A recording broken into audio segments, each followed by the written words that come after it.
नमस्कार दोस्तों। एक बार फिर नॉलेज इज पावर यानी कि हमारे जीवन में ज्ञान का कितना महत्व है। दोस्तों, आप सबके लिए मैं हर हफ्ते नॉलेज इज पावर के ऊपर एक वीडियो आपके लिए यहाँ पर अपलोड करता रहता हूँ। दोस्तों, आज का जो वीडियो है नॉलेज इज पावर, जो कि पार्ट 11 के रूप में बहुत अच्छा एक टॉपिक, कृष्ण का जीवन दर्शन। इसलिए क्योंकि आज हमारे यहाँ कृष्ण जन्मोत्सव का बहुत बड़ा त्यौहार है, कृष्ण अष्टकमी, कृष्णाष्टकमी, कृष्ण जन्म जयंती। यानी कि आज के दिन भगवान श्री कृष्ण का जन्म हुआ था।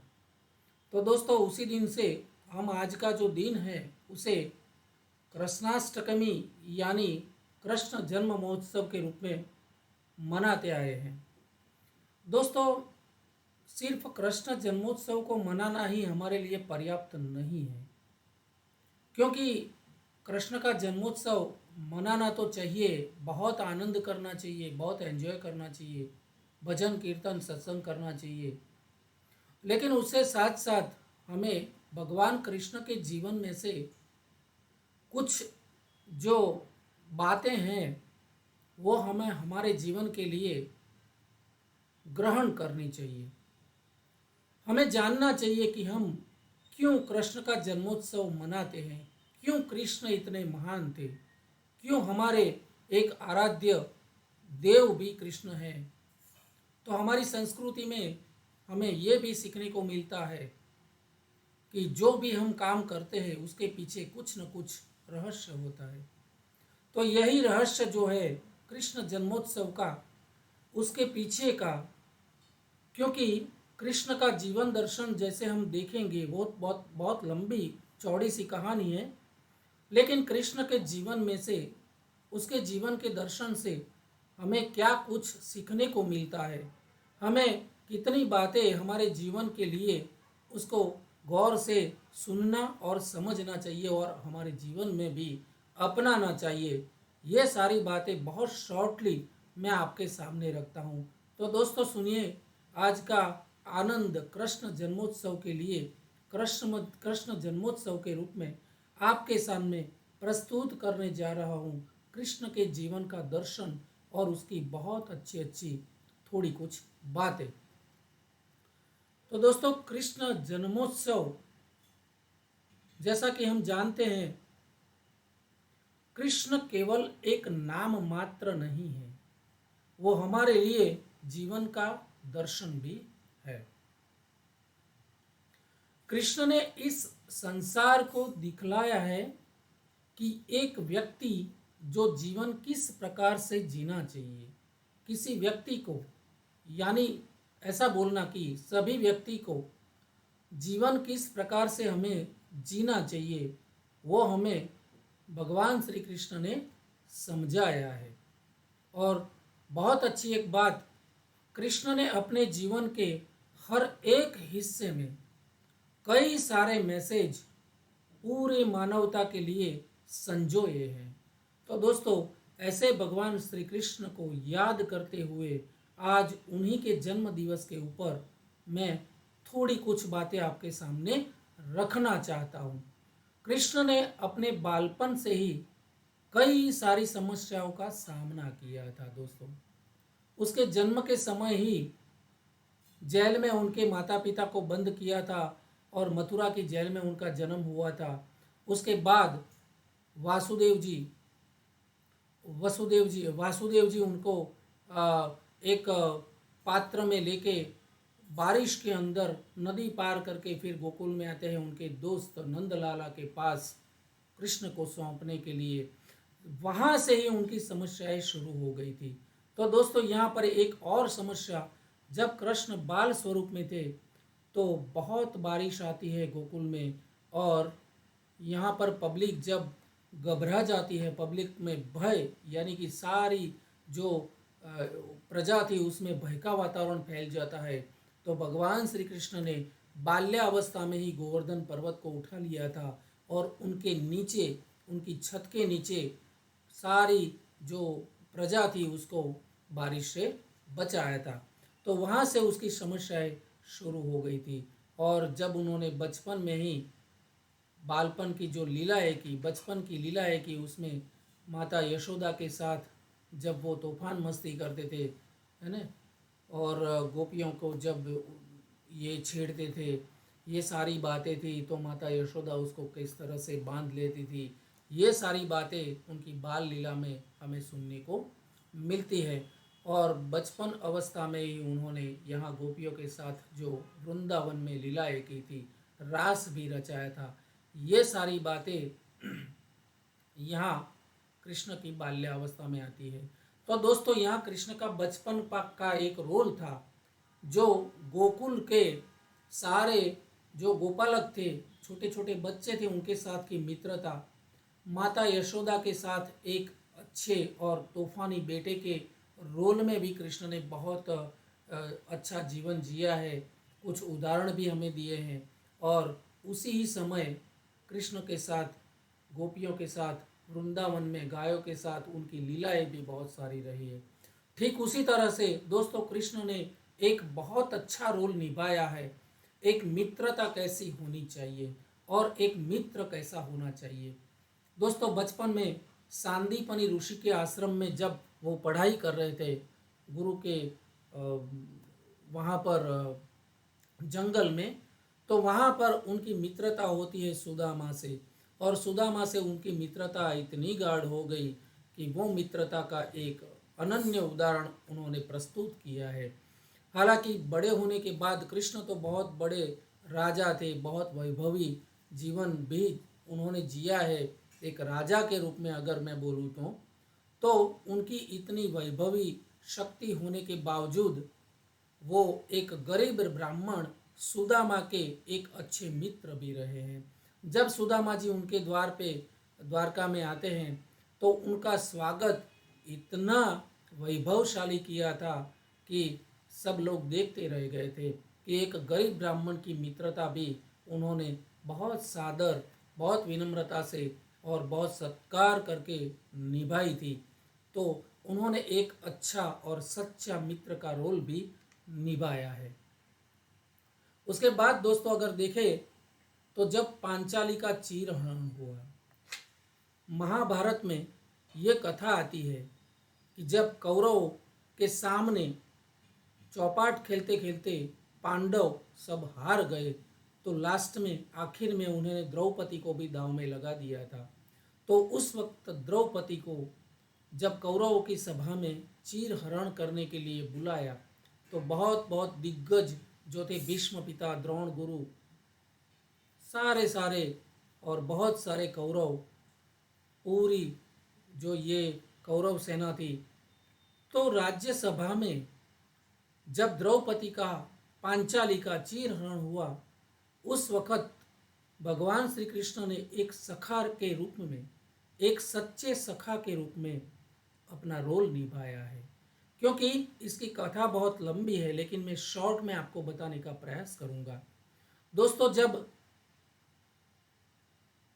शिशुपाल का उल्लेख आता है, तो द्रौपदी की सभा में शिशुपाल के सहित, धृतराष्ट्र के सहित जब कौरव सेना ने उसका चीरहरण किया, तो भगवान श्री कृष्ण ने अटूट रिश्ते को निभाने के लिए, एक सखा के अटूट रिश्ते और पवित्र रिश्ते को निभाने के लिए द्रौपदी के सारे चीर पूरे थे, यानी कि उसको चीर की कमी नहीं होनी थी और उसकी बेइज्जती उन्होंने रोकी थी।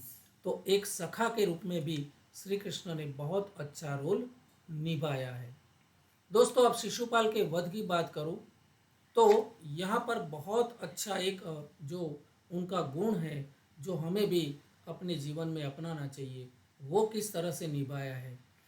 जब शिशुपाल पूरी सभा में, श्री कृष्ण जब शांति का संदेश लेके आए, उस वक्त शिशुपाल बहुत गालियाँ बोल रहा था, बहुत अभद्र व्यवहार श्री कृष्ण के साथ कर रहा था। तब श्री कृष्ण ने बहुत संयम दिखाया, इतना संयम दिखाया कि 99 गालियां तक वो सहते रहे। यानी कि किसी भी इंसान की सहन शक्ति, संयम कब तक रखना चाहिए और उसकी जो एक हद होती है, एक लिमिट होती है, कब पूरी होती है। तो दोस्तों, शिशुपाल की 99 गालियां तक कृष्ण ने सुन ली, लेकिन जब वो हद पूरी हो गई, वो गालियां देने की, उनके अपमान करने की एक जो हद थी, लिमिट थी, वो शिशुपाल ने हद पार कर दी। तब भगवान श्री कृष्ण ने अपने सुदर्शन चक्र से शिशुपाल का बड़ी सभा में वध कर दिया था। दोस्तों, ये शिशुपाल का वध करते हुए जब भगवान सुदर्शन चक्र छोड़ रहे थे, उसी समय भगवान की अंगुली कट गई थी और वो भगवान की अंगुली कटने से बहुत दर्द हो रहा था, रक्त निकल रहा था। उस वक़्त द्रौपदी भी हाजिर थी, तो तुरंत अपने चीर फाड़ कर श्री कृष्ण की उंगली पे वो लपेट दिया था और भगवान के दर्द में कमी होने का एहसास दिलाया था, मदद की थी। उसी रिश्ते को निभाने के लिए भगवान श्री कृष्ण ने जब ये पांचाली यानी कि द्रौपदी का चीर हरण होता था, तो एक टुकड़ा चीर फाड़ के उनकी उंगली पे जो लगाया था, उसके बदले में हजारों चीर उन्होंने उस पांचाली के चीर हरण में पूरे थे और उनकी लाज बचाई थी। यहाँ पर भगवान श्री कृष्ण हमें ये सिखाते हैं कि इंसान को कब तक संयम रखना चाहिए। एक संयम की हद होती है, जब संयम की हद खत्म हो जाती है तब हथियार भी हमें उठाना होता है। तो ये भी एक बहुत अच्छा संदेश भगवान ने हमें दिया है। दोस्तों, यहाँ पर काल्यावन युद्ध ये देख रहे हैं आप, ये इसलिए मैं बता रहा हूँ कि भगवान का एक रोल था युद्ध के अंदर। युद्ध के अंदर रण कौशल्य क्या होता है, युद्ध की कुछ टेक्निक होती है। कौशल्यों के बगैर, रणनीति के बगैर युद्ध कभी जीता नहीं जाता है। दोस्तों, एक सामान्य, एक आम जनमानस में एक लघुता ग्रंथि या फिर समझो कि समझ की कमी होती है कि भगवान भगवान होते हुए भी कृष्ण ने युद्ध का रण छोड़ दिया था। लेकिन ऐसी कुछ बात नहीं थी, क्योंकि जरासंध को हराते हराते भगवान ने बहुत बार जरासंध को हराया था। लेकिन जरासंध ने सोचा कि काल्यावन को युद्ध में अगर उतारा जाए, क्योंकि वो मेरा दोस्त है, तो उसको, काल्यावन को तो भगवान का वरदान था, ब्रह्मा जी और महादेव का, कि उसका अंत, उसकी मृत्यु भगवान के हाथों से भी किसी असामान्य परिस्थिति में नहीं हो सकता है। तो क्यों न काल्यावन जो मेरे मित्र है उसको मैं युद्ध की भूमि में उतारूं। तो ऐसी कुछ बाधाएं थी भगवान श्री कृष्ण के लिए, तो उन्होंने अपनी रणनीति बदली थी। जरासंध को हराने के लिए काल्यावन को मैं यहाँ पर नहीं मार सकता हूँ, काल्यावन की मृत्यु किस तरह से है, उसके तहत उन्होंने अपनी रणनीति बनाई और वहाँ से युद्ध का रण मैदान छोड़ के वो भागे थे और काल्यावाहन को दूर दूर तक ले गए थे। इसलिए भगवान श्री कृष्ण का एक नाम रणछोड़ नाम से भी हम उनको जानते हैं। कई सारे भक्त जो है भगवान के, वो भगवान श्री कृष्ण को रणछोड़ के नाम से भी जानते हैं। तो यहाँ भगवान श्री कृष्ण का एक और रोल मैं आपके सामने प्रस्तुत करने जा रहा हूँ, जो रोल है सारथी का। क्योंकि महाभारत के युद्ध में भगवान श्री कृष्ण सब कुछ जानते हुए भी, खुद भगवान विष्णु का अवतार होते हुए भी, भगवान ने अर्जुन का सारथी का पद स्वीकार किया था। यानी कि भगवान अर्जुन के रथ के सारथी के रूप में महाभारत के युद्ध में उतरे थे। तो दोस्तों, एक सच्चे मित्र का सारथी बनने से वो पीछे नहीं हटे और महाभारत का युद्ध पांडवों को जीता दिया था और अर्जुन को अपनी शक्ति का परिचय भी दिया था। तो एक सारथी का रोल भी भगवान श्री कृष्ण ने महाभारत के युद्ध में निभाया है। दोस्तों, भगवान श्री कृष्ण ने एक जगत गुरु का रोल भी निभाया है और भगवान श्री कृष्ण ने एक अच्छे शिष्य का रोल भी निभाया है। ये सारी कथाओं के बाद महाभारत की युद्ध की समाप्ति के बाद जब धर्म का स्थापना करते हैं, धर्म की स्थापना करने के बाद उन्होंने पूरे जीवन दौरान उन्होंने जगत गुरु का रोल हमें हम सब के लिए एक प्रेरणा स्वरूप के रूप में हमें दिया है। और उसी ही तरह भगवान श्री कृष्ण ने बचपन में सांदीपनी ऋषि के आश्रम में छोटे छोटे बच्चों के साथ अपने दोस्तों के साथ गुरु शिष्य के रूप में गुरु की नज़दीक में गुरु के सानिध्य में एक सच्चे और अच्छे शिष्य का रोल भी निभाया है। तो इसी दौरान भगवान ने अपने जीवन के दौरान एक अच्छे शिष्य और एक सबके जगत के गुरु के रूप में भी रोल निभाया है।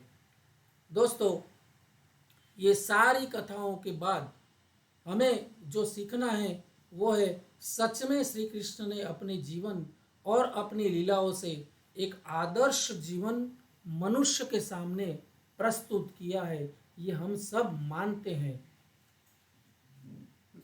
इसके बाद प्रत्येक मानव को श्री कृष्ण से प्रेरणा लेनी चाहिए।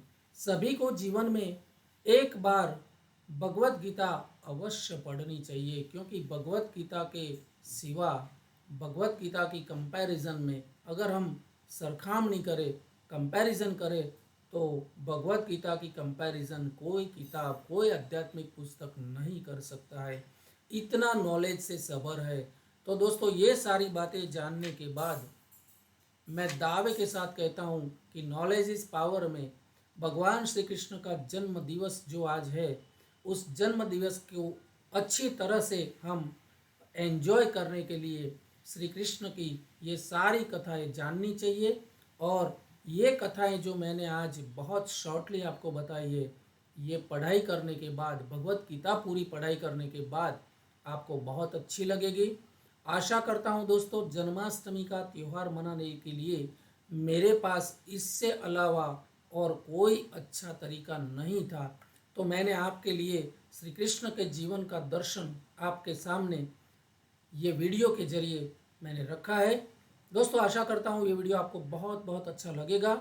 उसको ज़रूर लाइक कीजिए, सारे ग्रुप में शेयर कर दीजिए, और अभी तक आपने मेरी चैनल को सब्सक्राइब नहीं किया है तो बहुत जल्द सब्सक्राइब कर लीजिए। Wait for next video.